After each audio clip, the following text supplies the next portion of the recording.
أعوذ بالله من الشيطان الرجيم. بسم الله الرحمن الرحيم.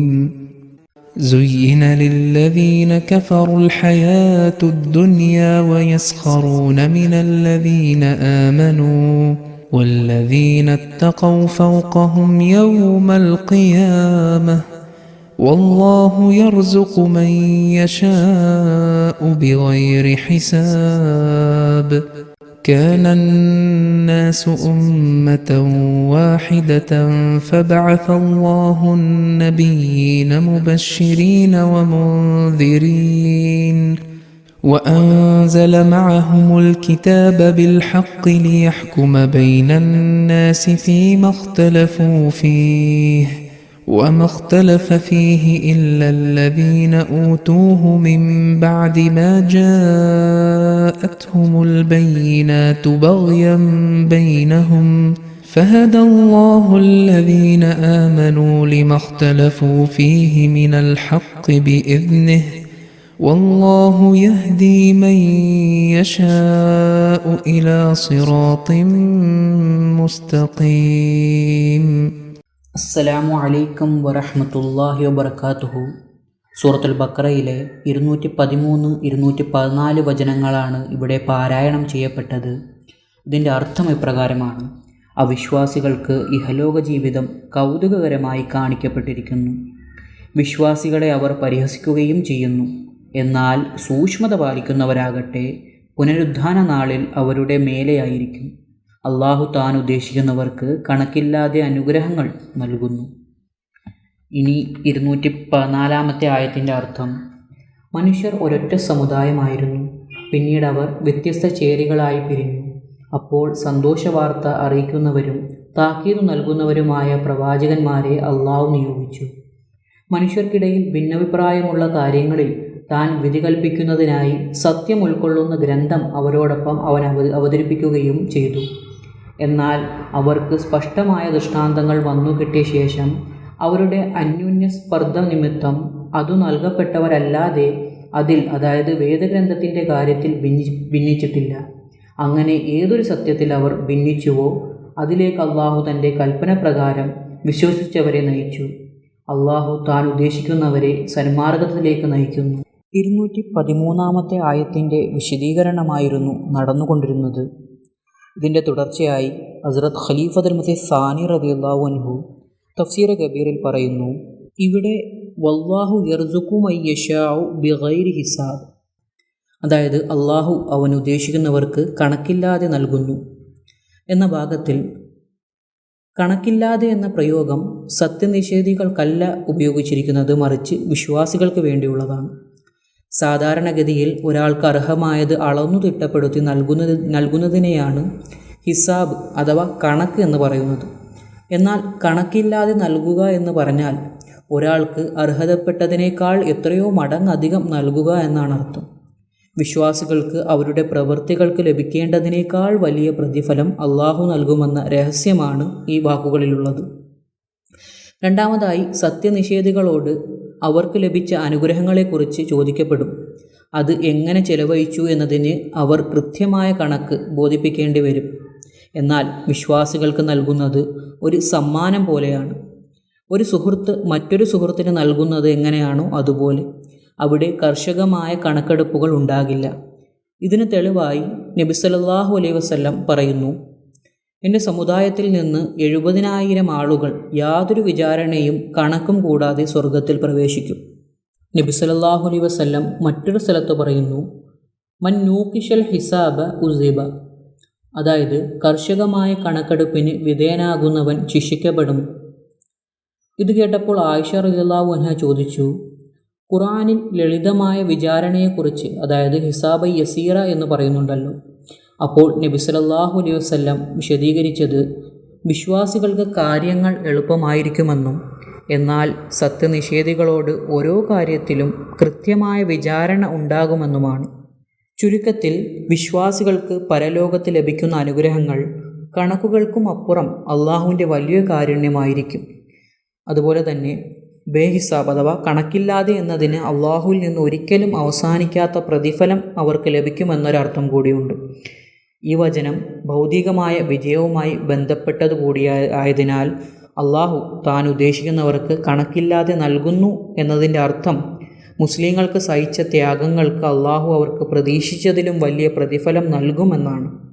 മുഹമ്മദ് നബി സല്ലല്ലാഹു അലൈഹി വസല്ലമയുടെ അനുയായികളായ മുസ്ലിങ്ങൾക്ക് ഈ ലോകത്ത് ലഭിച്ച നേട്ടങ്ങൾ നാം കാണുന്നതാണ്. അത് തീർച്ചയായും കണക്കുകൾക്കും അപ്പുറമാണ്. അവരുടെ ത്യാഗങ്ങൾ അത്ഭുതകരമായിരുന്നു എന്നതിന് സംശയമില്ല. എന്നാൽ അള്ളാഹു അവർക്ക് നൽകിയ മതപരവും ഭൗതികവുമായ പ്രതിഫലം അവരുടെ ത്യാഗങ്ങളെക്കാൾ എത്രയോ മടങ്ങ് വലുതാണ്.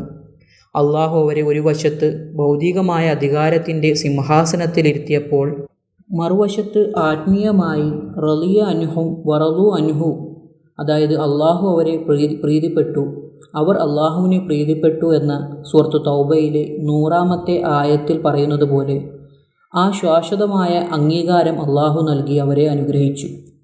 കൂടാതെ ഈ വചനത്തിലൂടെ സത്യനിഷേധികളുടെ ഒരു സംശയത്തിന് കൂടി അള്ളാഹു മറുപടി നൽകുന്നുണ്ട്. അതായത് ഒരുപടി വരുന്ന ഈ മുസ്ലിങ്ങൾക്ക് എങ്ങനെയാണ് ഞങ്ങളെപ്പോലെയുള്ള വലിയൊരു വിഭാഗത്തെ തോൽപ്പിക്കാൻ കഴിയുക എന്നവർ ചോദിക്കുന്നു.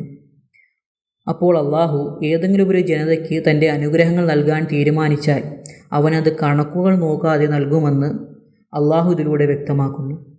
ഭൗതികമായ കണക്കുകൾ വെച്ച് നോക്കുമ്പോൾ ഒരാൾക്ക് രണ്ടാളെ തോൽപ്പിക്കാൻ കഴിയില്ല. എന്നാൽ മുസ്ലിങ്ങളോടുള്ള അള്ളാഹുവിൻ്റെ ഇടപാട് തികച്ചും വ്യത്യസ്തമായിരിക്കും. അവരുടെ ഒരാൾ നിങ്ങളുടെ രണ്ടാളെയല്ല, മറിച്ച് 10 പേരെ പോലും കീഴടക്കാൻ കഴിയുന്നവരായിരിക്കും. ഇനി 214-ാമത്തെ ആയത്തിൻ്റെ തഫ്സീർ നോക്കുകയാണെങ്കിൽ ഹസ്രത്ത് ഖലീഫത്തുൽ മസീഹ് സാനി റളിയല്ലാഹു അൻഹു പറയുകയാണ്, ഈ ആയത്തിനെക്കുറിച്ച് വലിയ അഭിപ്രായ വ്യത്യാസങ്ങൾ ജനങ്ങളിലുണ്ട്. അതായത് മനുഷ്യരെല്ലാം ഒരു സമുദായമായിരുന്നു എന്ന് പറയുമ്പോൾ അവർ എല്ലാവരും നല്ലവരായിരുന്നു എന്നും പിന്നീട് പ്രവാചകന്മാർ വന്നപ്പോൾ അവർക്കിടയിൽ ഭിന്നതയുണ്ടായി എന്നാണോ, അതോ അവർ മോശപ്പെട്ടവരായിരുന്നു എന്നും അതിനുശേഷം പ്രവാചകന്മാർ വന്നു എന്നാണോ എന്ന് പലതരത്തിലുള്ള അഭിപ്രായ വ്യത്യാസങ്ങളുണ്ട്. എന്നിരുന്നാലും ഹസ്രത്ത് മുസ്ലിം മൗദ് റളിയല്ലാഹു അൻഹു പറയുകയാണ്, എൻ്റെ അഭിപ്രായത്തിൽ ആളുകൾ മോശപ്പെട്ടവരായിരുന്നു, അതിനുശേഷമാണ് പ്രവാചകന്മാരെ അള്ളാഹു അയച്ചത്. ഇതിന് തെളിവായി അള്ളാഹു വിശുദ്ധ ഖുർആനിൽ പറയുന്നു, പ്രവാചകന്മാരെ അയക്കുന്നത് ജനങ്ങൾക്കിടയിൽ തിന്മകൾ വർദ്ധിക്കുമ്പോഴാണ് എന്നാണ്. ഈ ആയത്തിൽ തന്നെ ഇക്കാര്യം വ്യക്തമാണ്. അള്ളാഹു പറയുന്നു, മുബശ്ശിരീന വ മുൻദിരീൻ, അതായത് അവർ സന്തോഷവാർത്ത അറിയിക്കുന്നവരും താക്കീത് നൽകുന്നവരുമായിട്ടാണ് വന്നത് എന്നാണ്. അതുപോലെ തന്നെ പ്രവാചകന്മാർ താക്കീത് നൽകുന്നത് ജനങ്ങൾ ദൈവത്തിൽ നിന്ന് അകന്നു നിൽക്കുമ്പോഴാണ്. മറ്റൊരു തെളിവ് ഇതേ ആയത്തിൽ തന്നെയുണ്ട്. അള്ളാഹു പറയുന്നു, ലിയഹ്കുമാ ബൈനന്നാസി ഫീമഖ്തലഫൂ ഫീഹി, അതായത് അവർ ഭിന്നിച്ച കാര്യങ്ങളിൽ മനുഷ്യർക്കിടയിൽ തീർപ്പ് കൽപ്പിക്കാൻ പ്രവാചകന്മാർ വന്നു. ഇതിൽ നിന്ന് മനസ്സിലാകുന്നത് പ്രശ്നങ്ങളിൽ ഭിന്നത നിലനിന്നിരുന്നു എന്നാണ്. അതിനാൽ ഉമ്മത്തൻ വാഹിദ, അതായത് ഏക സമുദായം എന്നതുകൊണ്ട് അവർ എല്ലാവരും നല്ലവരായിരുന്നു എന്ന് അർത്ഥമാകുന്നില്ല. ഇവിടെ ഒരു ചോദ്യം ഉയരാം. അതായത് ഉമ്മത്തൻ വാഹിദ, അതായത് ഏക സമുദായം എന്ന് പറഞ്ഞത് എന്തുകൊണ്ടാണ്? ഇതിൻ്റെ ഉത്തരം നമുക്ക് ഹദീസിൽ നിന്ന് ലഭിക്കുന്നുണ്ട്. അൽ കുഫ്റു മില്ലത്തുൻ വാഹിദ, അതായത് കുഫർ അല്ലെങ്കിൽ സത്യനിഷേധം ഒരേ ഒരു സമൂഹമാണ്. അതായത് കുഫറിൻ്റെ അടിസ്ഥാന തത്വം ആളുകളെ ദൈവത്തിൽ നിന്ന് അകറ്റുക എന്നതാണ്. ഇസ്ലാമും ഒരു ഏക സമൂഹമാണെന്ന് പറയുന്നത് പോലെയാണിത്. അതായത് എല്ലാ ഇസ്ലാമിക വിഭാഗങ്ങളും ഒന്നാണ്, കാരണം അവരുടെ അടിസ്ഥാന തത്വങ്ങൾ ഒന്നാണ്. അതിനാൽ ഒരു സമൂഹം എന്ന് പറയുന്നതിലൂടെ അർത്ഥമാക്കുന്നത് അവരുടെ പരസ്പര സ്നേഹമോ ഐക്യമോ വെളിപ്പെടുത്തുക എന്നതല്ല, മറിച്ച് അവരെല്ലാവരും കാഫിറുകൾ, അതായത് സത്യനിഷേധികളാണെന്നും അവർക്കിടയിൽ നല്ലവർ ഇല്ലെന്നുമാണ്. കാരണം കുഫറിനെതിരെ നിൽക്കുന്ന രണ്ടാമത്തെ വിഭാഗം സത്യവിശ്വാസികളുടേതാണ്. സത്യനിഷേധികൾ തമ്മിൽ എത്ര വ്യത്യസ്തമായ ചിന്താഗതികളുള്ളവരാണെങ്കിലും ദൈവസാമീപ്യം ലഭിക്കുക എന്ന യഥാർത്ഥ ലക്ഷ്യത്തിൻ്റെ കാര്യത്തിൽ അവരെല്ലാവരും ഒരേ മനോഭാവമുള്ളവരാണ്. അതായത് എല്ലാവരും ഒരേ വൃത്തത്തിൽ നിന്നുകൊണ്ട് ഒരേ കാര്യം, അതായത് ആളുകളെ ദൈവത്തിൽ നിന്ന് അകറ്റുക എന്ന ഈ കാര്യം തന്നെയാണ് ചെയ്യുന്നത്. ഇവിടെ ഈ ആയത്തിൻ്റെ തുടക്കത്തിൽ കാന എന്ന് വന്നിട്ടുണ്ട്. ഇതിനർത്ഥം ആയിരുന്നു എന്നല്ല, മറിച്ച് ആണ് എന്നാണ്. അതായത് അള്ളാഹു മനുഷ്യരെ ഒരേ ഒരു സമുദായമായാണ് സൃഷ്ടിച്ചിരിക്കുന്നത് എന്നാണ്. മറ്റു ജീവജാലങ്ങളും സമുദായങ്ങൾ തന്നെയാണ്, പക്ഷേ അവ ഒറ്റ സമുദായമല്ല. മനുഷ്യൻ സ്വഭാവത്താൽ ഒരു സാമൂഹിക ജീവിയായതിനാൽ ഒരുമിച്ച് ജീവിക്കാൻ നിർബന്ധിതനാണ്. എന്നാൽ ഇത്തരത്തിൽ ഒത്തുചേർന്ന് ജീവിക്കുമ്പോൾ സ്വാഭാവികമായും അവർക്കിടയിൽ അഭിപ്രായ വ്യത്യാസങ്ങളും തർക്കങ്ങളും ഉടലെടുക്കുന്നു. മനുഷ്യർക്കിടയിലുണ്ടാകുന്ന ഇങ്ങനെയുള്ള തർക്കങ്ങൾ പരിഹരിക്കാനും അവരെ നേർവഴിക്ക് നയിക്കാനുമാണ് അള്ളാഹു പ്രവാചകന്മാരെ നിയോഗിച്ചിരിക്കുന്നത്. ഇൻഷാ അല്ലാഹ് ഇതിൻ്റെ ബാക്കി തഫ്സീർ അടുത്ത ദർസിൽ വിശദീകരിക്കുന്നതായിരിക്കും. വആഖിറു ദഅ്വാനാ അനിൽ ഹംദുലില്ലാഹി റബ്ബിൽ ആലമീൻ.